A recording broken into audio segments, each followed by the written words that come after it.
पनुआखिल लग यूसी सुमरा पवारी थे गोठ यूसिफ जोगी में रोलू कुतन 10 वरियनि नींगर आसिफ मुमताज जोगी के ॾाढे मारे छॾियो। इन हवाले से तफ़सील ॾेई रहियो आहे पनुआखिल मां सीएन न्यूज़ जो रिपोर्टर अयाज झंडीर। जी अयाज, छा तफ़सील आहिनि? पनुआखिल तालुके जे रज़ागुट थाणे वारे हद कचे जे इलाइक़े सूमरा ॻोठ जी अहम ख़बर बाबति आगाह कंदा हलूं त उते सूमरा जे ॻोठ जेको जोगियुनि जो ॻोठ आहे उते हिकु छिते कुते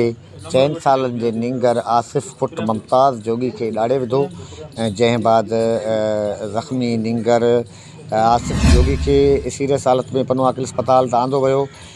पर संदसि उते हालत नाज़ुक थी वई, जंहिं बाद खे सखर अस्पताल नियो वियो पिए त नींगर 4 सालनि जे आसिफ पुट मुमताज़ जोगी रस्ते में ई दम धणी हवाले करे छॾियो, जंहिंजो लाश बाद में पनुआखिल जे कचे जे रज़ागुट थाणे जे सूमरा वारे इलाइक़े जोगी ॻोठ में आंदो वियो त उते कोहराम ऐं मातम मची वियो ऐं जंहिं बाद नींगर जी जनाज़ नमाज़ बाद उन जी तदफ़ीन संदसि अबाणे ॻोठ में कई वई आहे। महिरबानी अयाज तफ़सीलनि खां आगाह करण जे लाइ।